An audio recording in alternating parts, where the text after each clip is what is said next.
Assalamualaikum warahmatullahi wabarakatuh.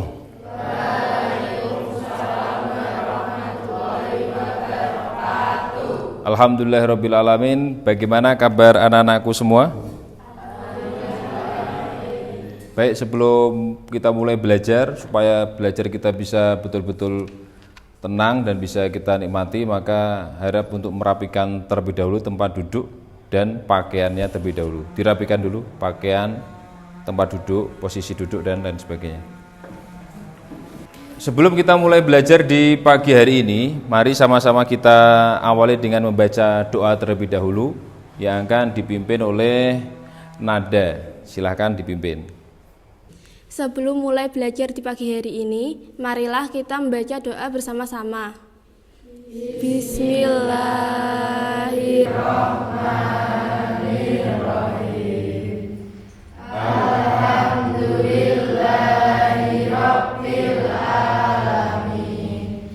Ar-Rahmanirrahim. Maliki yaumiddin. Iyyaka na'budu wa iyyaka nasta'in.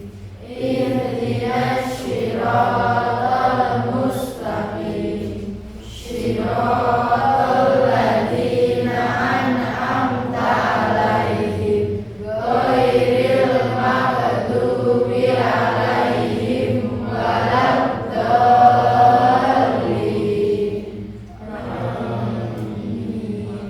Raditu billahi rabban wa bil islami dinan wa bi Muhammadin nabiyyan wa rasulah. Rabbi zidni ilma warzuqni fahma. Amin ya rabbal alamin. Baik anak-anakku semua, sebelum kita belajar, saya ingin mengecek terlebih dahulu presensi kehadiran. Bagi yang disebut namanya harap mengangkat tangan kanan. Ahmad Farid Skarbana, Ahmad Nazrul Ilham, Aldi Gunawan, Alfian Cahya, Angga Aldo Dinata, Akila Humaira, Asoka Suri Asar, Afifah Nur Aini, Banyu Bening, Catur Audiensyah, Daru Nabhan, Diska Maura Kanaya, Diski Aulia Anastasia, Enggar Puspitasari, Risma, Sa'diyatul Zulfa, Satria Dwi Setiawan, Talita Agista, Vanes Amelia Putri, Wahyu Pamungkas. Baik, kita doakan mudah-mudahan teman-teman kita yang berhalangan hadir di pagi hari ini karena sakit diberikan kesembuhan dan kesehatan kembali. Amin ya rabbal alamin. Anak-anakku semua, ada satu kalimat motivasi yang akan kita cermati di pagi hari ini. Bisa dibaca motivasi itu oleh Naila, silakan dibaca. Manjada wajada, barang siapa yang bersungguh-sungguh ia akan mendapatkan hasil dari kesungguhannya. Oke, baik. Semua sudah dengar? Wahyu, coba diulang. Manjada wajada, barang siapa bersungguh-sungguh ia akan mendapatkan hasil dari kesungguhannya. Baik. Kamu pernah mendengar motivasi ini? Pernah? Sudah pernah? Man jada wajada. Pernah dengar itu? Coba kita ucapkan bareng-bareng. Man jada wajada. Ikuti setelah Pak Wahid. Man jada wajada. Man jada wajada. Sekarang dengan tangannya segini supaya semangat ini. Man jada wajada. Wajada. Kurang kompak. Man jadda wajada. Man jadda Barang siapa yang bersungguh-sungguh, pasti dia akan mendapatkan hasil dari kesungguhannya. Anak-anakku semua, yang menjadi batas bagi manusia itu bukan kekuatannya, bukan pada hartanya. Yang membatasi dia sesungguhnya adalah kemauannya. Orang yang bersungguh-sungguh, pasti dia akan mendapatkan hasil dari kesungguhannya. Sebaliknya juga demikian. Maka batas dari kita itu bukan karena kita tidak punya waktu, bukan karena kita tidak punya fasilitasnya, bukan karena kita tidak punya kekuatannya, tapi karena apa? Karena kemauan. Orang mau hebatnya kayak apa, tapi tidak punya kemauan, tidak akan jadi apa-apa. Orang kayanya umum, tapi dia tidak ada kemauan untuk melakukan sesuatu, ya nggak akan ngapa-ngapain. Begitu juga kita. Maka dalam belajar ini, gunakan, karena kamu sudah ada waktumu di sekolah ini, gunakan dengan sungguh-sungguh. Supaya apa? Kamu dapat hasil dari kesungguhanmu. Bisa dipahami ya? Baiklah anak-anakku semua, sebelum kita masuk pada materi yang lanjut, pada sebelumnya kita membahas salah satu materi tentang akhlak mazmumah, akhlak tercela. Kita bahas tentang ghadab. Coba disebutkan atau apa yang diingat tentang ghadab Maika. 1, 2, 3. Ghadab berarti sifat seseorang yang mudah marah karena tidak senang dengan perlakuan atau perbuatan orang lain. Baik, yang disampaikan Maika tadi tentang pengertian ghadab. Kemudian kenapa kok kita ini harus menghindari ghadab? Coba disebutkan Febi. Sifat ghadab harus dihindari karena tidak akan pernah menyelesaikan masalah, justru sebaliknya akan menimbulkan masalah baru. Oke, terima kasih Febi. Tadi sudah disebutkan oleh Febi bahwa sifat ghadab itu harus kita hindari karena apa? Kalaupun kita melakukan ghadab, itu tidak akan menyelesaikan masalah. Marahmu tidak akan menyelesaikan masalah. Kamu kok marah-marah, tidak selesai masalahmu, tapi justru akan bertambah. Ketika kamu marah emosi karena sesuatu hal, kamu tidak menyelesaikan masalah, tapi kamu sedang membuat masalah baru.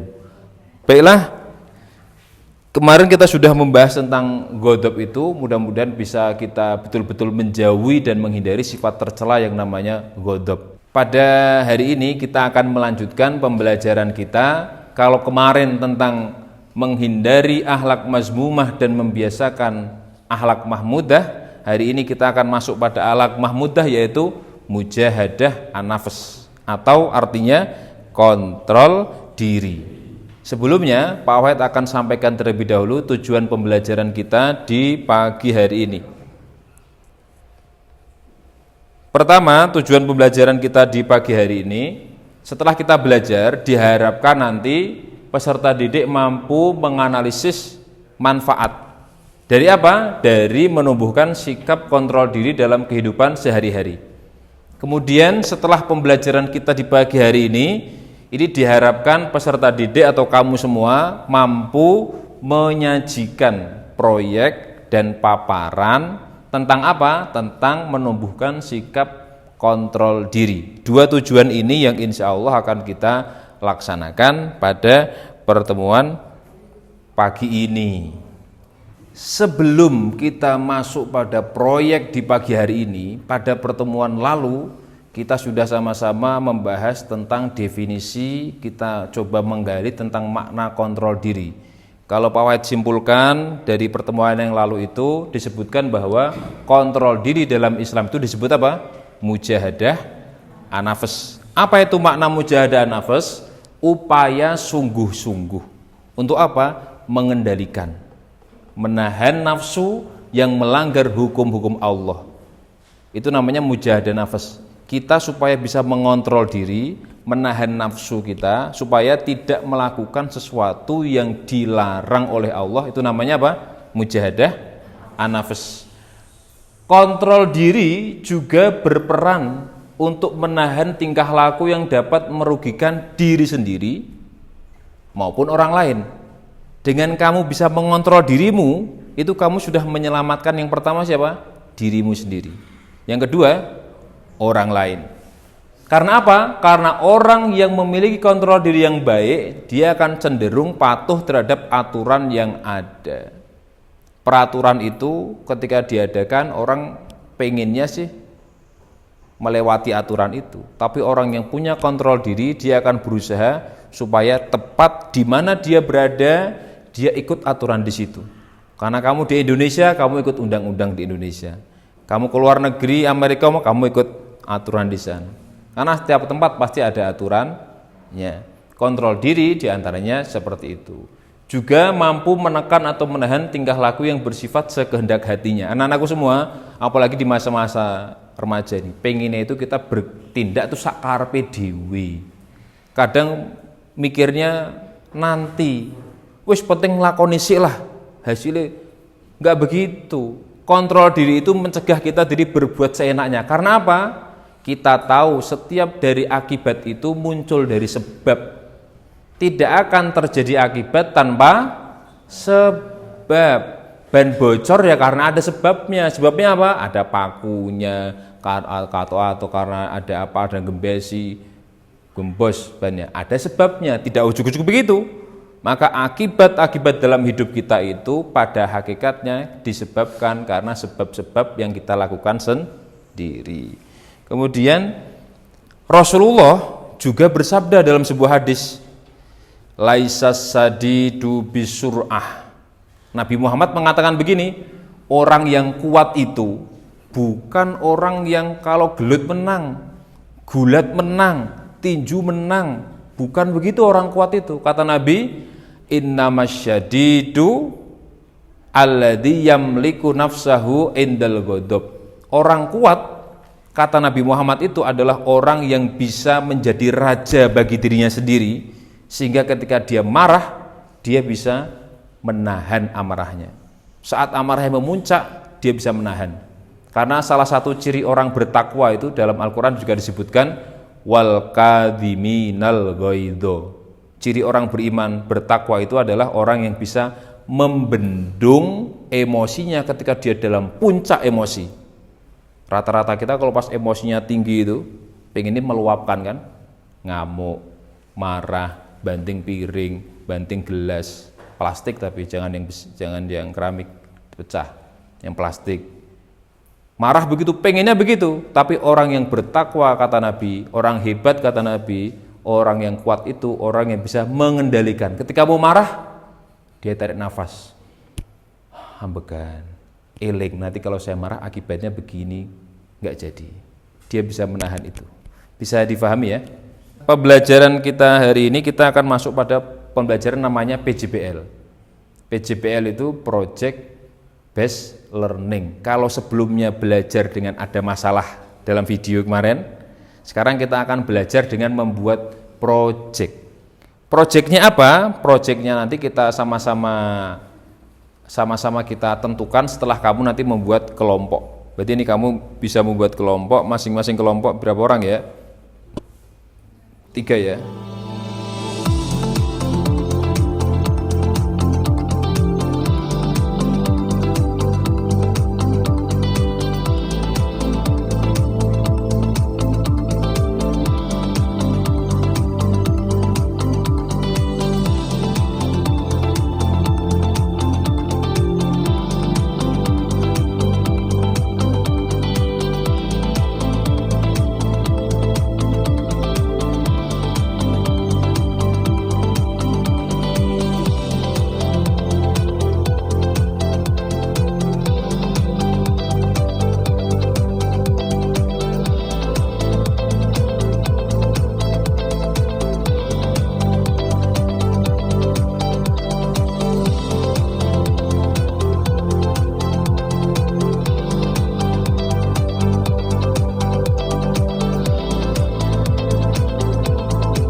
Pada pembelajaran kita di pagi hari ini, kita akan menggunakan pembelajaran PJBL, Project Based Learning, di mana pada pembelajaran ini nanti kamu membuat satu proyek. Proyeknya adalah membuat poster untuk kampanye.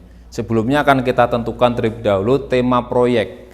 Tema proyeknya adalah ajakan, kamu buat poster tentang ajakan kontrol diri. Ajakan untuk mengontrol diri, kampanye. Berarti ya, tema proyeknya ya. Ajakan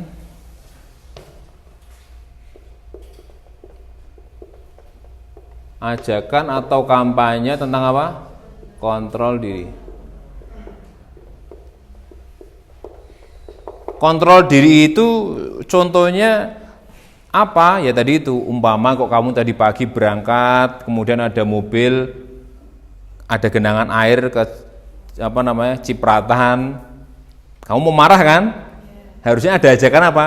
Mari bersabar. Ada gambar orang warna kecipratan, terus ada tulisan mari bersabar, jaga amarahmu, umpama begitu. Atau umpama ada gambar orang ngasih uang, ya kan, kemudian menolak, tulisi bawahnya anti korupsi, umpama begitu. Contoh apa lagi? Contoh umpama ada gambar anak sedang dibully, kemudian tulis stop bullying. Masing-masing itu kan ada kontrol diri kan, supaya tidak bully harus mengontrol dirinya, gitu kan, supaya tidak marah harus mengontrol diri. Itu tema proyek. Kemudian dari tema proyek itu nanti masing-masing kalau sudah jadi, kamu buat di Canva, pakai HP silakan buat Canva, bebas tentang apa. Nanti kamu kalau nggak paham bisa maju ke depan konsultasi dengan Pak Wahid. Kemudian nanti kita dalam waktu sekitar 30 sampai 40 menit. Setelah itu nanti masing-masing kelompok bisa presentasi. Berarti kamu jelaskan posternya tentang apa, kemudian menjelaskan tentang apa. Kamu langsung nanti baca juga boleh, atau nanti apa kalimat yang kamu mau sampaikan dalam presentasi itu mau ditampilkan di sini juga boleh. Nanti Pak Wahid ketikkan, kamu tinggal baca di sini. Kamu presentasinya di situ. Gitu boleh kalau mau di sini. Begitu. Begitu ya? Sudah jelas belum? Sudah jelas ya? Maka 30 menit untuk waktu kamu membuat poster lewat Canva, silakan. Gambar sendiri juga boleh. Gambar ada kertas kalau mau gambar. Kalau bisa gambar tapi pakai Canva lebih enak, lewat internet. Begitu ya? Silakan dimulai.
Baik, setelah diskusi yang kamu lakukan, kita akan lanjutkan ke presentasi kelompok. Assalamualaikum warahmatullahi wabarakatuh.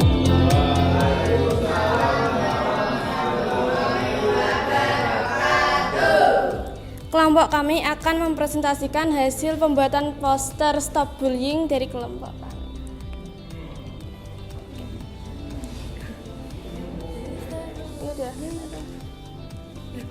Pengertian bullying. Bullying adalah tindakan penindasan atau kekerasan yang dilakukan secara sengaja dan berulang-ulang untuk menyakiti, merendahkan, atau mendominasi orang lain.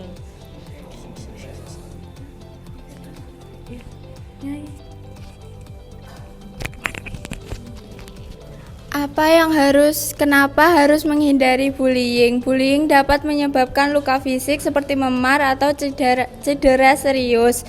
Selain itu, bullying juga dapat menyebabkan masalah kesehatan mental seperti stres, kecemasan, depresi, dan gangguan tidur. Korban bullying juga sering merasa merendah diri dan kehilangan kepercayaan diri. Bullying dapat terjadi di berbagai lingkungan dan dapat memiliki dampak serius pada kesehatan mental dan kesejahteraan korban. Assalamualaikum warahmatullahi wabarakatuh. Narkoba adalah suatu zat yang dapat menimbulkan gangguan memiliki penyakit kronis.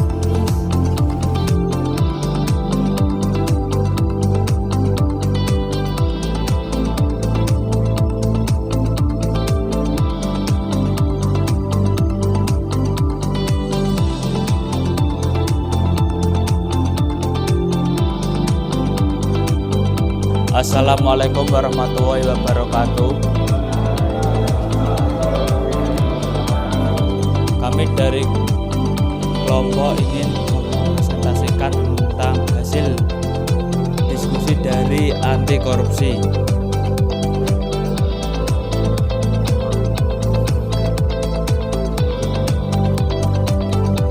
Assalamualaikum warahmatullahi wabarakatuh.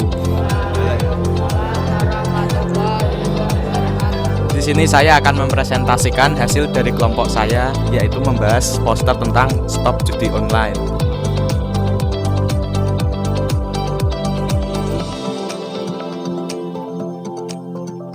Assalamualaikum warahmatullahi wabarakatuh.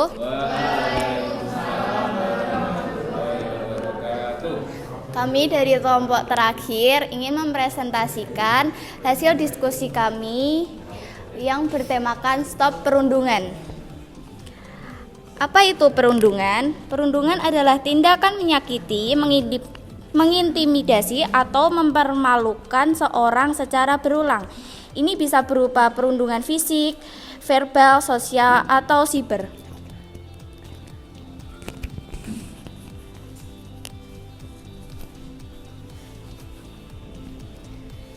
Mengapa kita harus peduli? Dampak negatif perundungan mencakup masalah psikologis. Setiap orang berhak merasa aman dan dihargai untuk menciptakan lingkungan yang harmonis. Lingkungan positif juga mendukung perkembangan dari diri individu.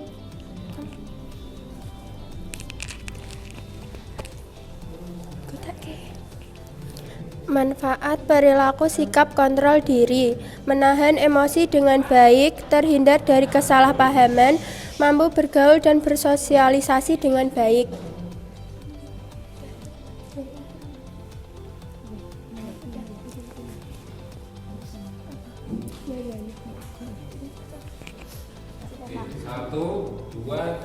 Satu suara bisa mengubah dunia. Hentikan bullying sekarang juga.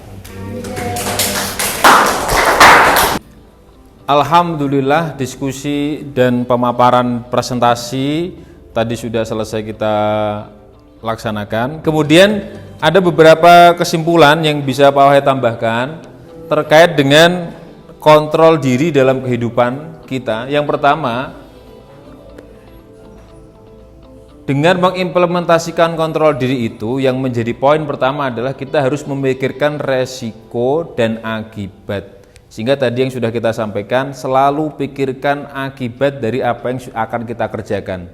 Setiap apa yang kita kerjakan itu menjadi sebab dari akibat yang akan datang. Maka masa depan itu adalah akibat dari sebab-sebab yang kita lakukan di masa sekarang. Poin kedua, supaya kita bisa bersabar dan tidak tergesa-gesa dalam mengambil keputusan. Kesabaran itu termasuk kontrol diri. Kalau orang tidak bisa menjaga kesabarannya, dia akan lepas kontrol dan itu juga tentu tidak baik. Yang ketiga, supaya kita bisa menjaga diri kita, perbanyaklah dzikir kepada Allah. Dzikir itu artinya ingat. Maka kita harus selalu ingat kepada Allah supaya apa? Kita bisa lebih mengekang, mengontrol diri kita. Dan yang terakhir, kesimpulannya, kita juga memohon selalu perlindungan kepada Allah. Kita ini manusia lemah, kadang kita ini pengennya menghindari sesuatu tapi kok nggak bisa, maka selalu minta pada Allah. Termasuk dalam hal sholat itu. Setiap kali sholat kalau bisa minta, ya Allah, mudahkan saya dalam sholat supaya Engkau berikan kemudahan saya untuk menjalani sholat, untuk bisa selalu berdoa. Itu selalu begitu. Ya Allah, mudahkan aku selalu ingat kepadamu, begitu. Jadi ketika sholat itu kita ingatnya bukan kita melakukan, tapi kita bersyukur karena diberikan kesempatan oleh Allah Subhanahu Wa Taala. Tidak semua orang bisa berkesempatan sujud, menaruh kepalanya di atas sujud. Begitu bisa difahami ya.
Sebelum kita akhiri pembelajaran di pagi hari ini, saya minta untuk menyampaikan kesimpulan hasil dari proses pembelajaran di pagi hari ini. Yang pertama, Haika bisa disampaikan tadi. Kesimpulan yang dapat diambil dari pelajaran hari ini adalah dengan kontrol diri kita jadi mampu menahan dan mengendalikan emosi dengan baik. Oke, bisa, bagus. Dengan kontrol diri kita lebih bisa mengontrol emosi menjadi lebih baik. Kemudian yang lain, Farid. Dengan menerapkan sikap kontrol diri kita bisa menjadi sabar dalam menghadapi musibah dan cobaan dari Allah. Oke lah begitu. Baik, yang sudah disampaikan oleh Farid dan juga Haika tadi. Demikian pembelajaran kita di pagi hari ini, mudah-mudahan menambah wawasan dan membawa manfaat untuk kita semua. Dan terakhir, kita akhiri dengan bacaan doa kafaratul majlis. Subhanakallahumma wa bihamdika asyhadu alla ilaha illa anta astaghfiruka wa atubu ilaih. Pak Wahid akhiri dengan wassalamualaikum warahmatullahi wabarakatuh.